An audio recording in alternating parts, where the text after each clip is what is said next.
Welcome back to BYoungMinistry.com, to another blog and another podcast. Welcome to those who access the podcast through the BYoung Ministry YouTube channel and the Rumble channel.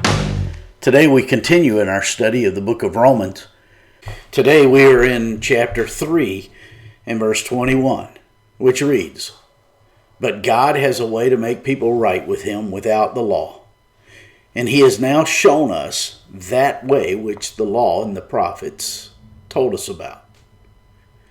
That's Romans chapter 3, verse 21.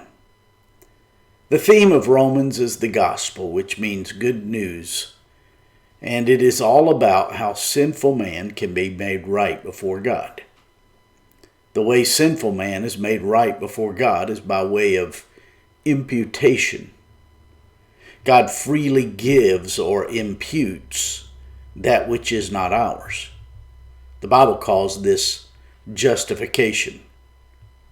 God makes a declaration that those who trust in his Son's finished work on the cross for the forgiveness of our sin are made right in his presence, or we are made worthy to be in his presence. Beginning in Romans chapter 1, verse 19 through Romans chapter 3 and verse 20, the Apostle Paul revealed the useless approaches of sinful man to make meaning out of his life. Since sinful man has this sense of lostness, guilt, loneliness, emptiness, and subsequent meaninglessness, he knows that there is more to life than what he has discovered. This, in fact, explains why religion exists. But the Bible is very clear that we can only be made right with God through the finished work of the Lord Jesus on the cross. So beginning in Romans chapter 3 and verse 21, through the end of the book of Romans, the Apostle Paul shows us the only approach to life that works. And it is the grace-saturated life. There are those who say there are only two religions in this world, the religion of human achievement and the religion of Christianity. I would beg to differ, because religion all across the world underscores man's attempts to establish a relationship with God, and that is impossible. Having a proper understanding of religion reveals that Christianity is no religion at all, because Christianity is God initiating a personal relationship with man. Beginning in Romans chapter 1 and verse 18 and ending in Romans chapter 3 and verse 20, we have learned that the wrath of God is being revealed from heaven against all ungodliness and unrighteousness of sinful man. Paul has aptly shown that all men are guilty of sin and therefore deserving of the punishment of God. We have seen that man is without a defense, because what may be known of God and his truth, he is made clear through creation and man's conscience. In fact, in Romans chapter 3 and verse 10, we discovered there is no one who is righteous. As a result, there's no one who seeks God properly. In the midst of all of this truth about the condition of man, we learn that the Jews believed that they could be right with God by their adherence to the perfect law of God. But man is imperfect, and his attempts to earn God's favor is greatly wanting. Many think the Old Testament saints were made right with God because they performed sacrifices and they carried out certain rituals. That is not true. It is clear throughout the Bible that it has always been by faith in the God of the Bible that anyone is justified before him. The religious activities of the Old Testament saints were never the basis of God's acceptance of them. As we will see as we go through Romans, the just shall live by faith. All of the sacrifices in the Old Testament were given because God intended for them to point the people to placing their faith in the Lord Jesus Christ. So, as we come to our verse for today, we see that sinful man has been ushered into the courtroom of God. And through his law, God's law, man has been found guilty.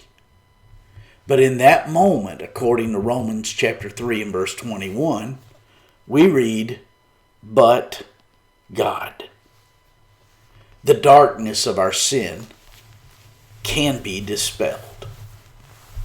It was at that crucial moment in redemptive history, when man was without hope, that the God of the Bible revealed his righteousness.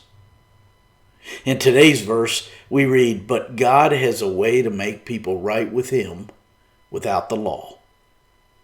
The first two words of this verse is God's great nevertheless, given in the face of man's failure to make himself right before God. To be made right before God is highly misunderstood today.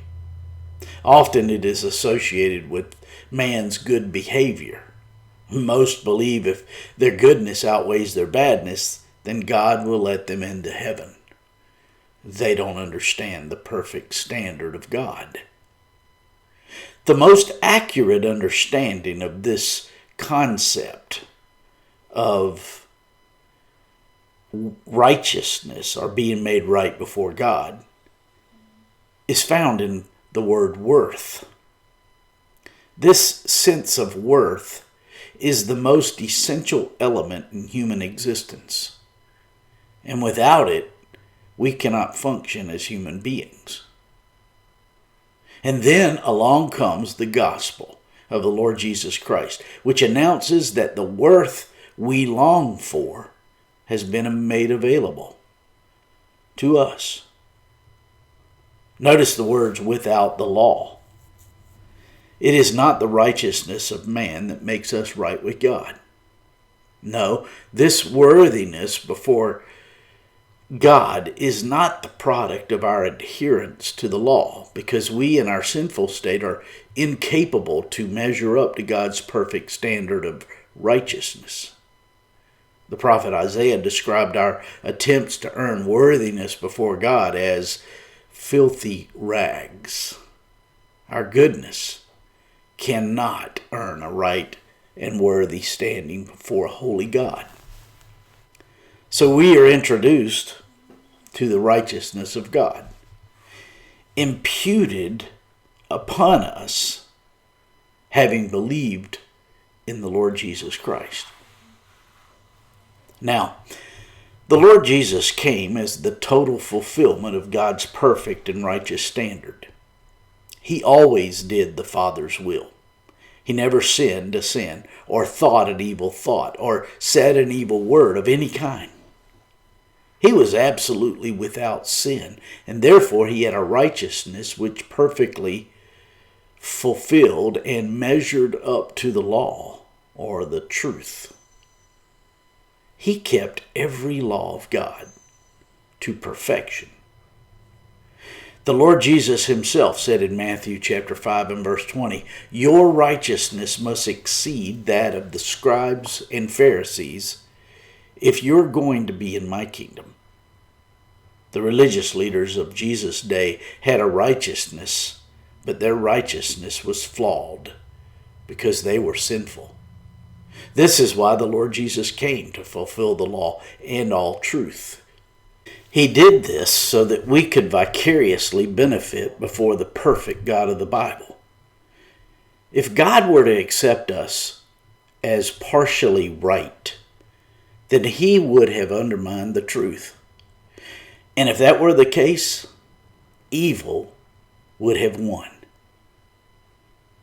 The second half of today's verse reads, "And he has now shown us that way which the law and the prophets told us about."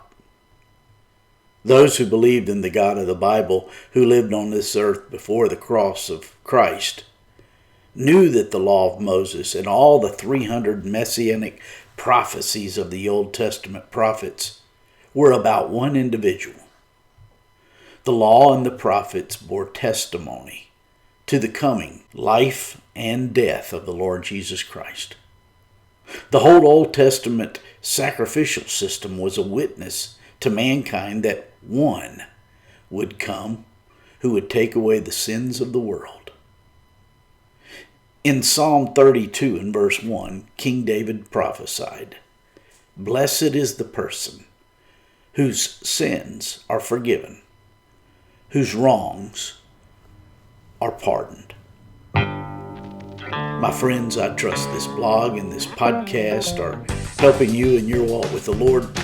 If I can be of further assistance to you, shoot me an email at BYoungMinistry@gmail.com. Hey, have a great day.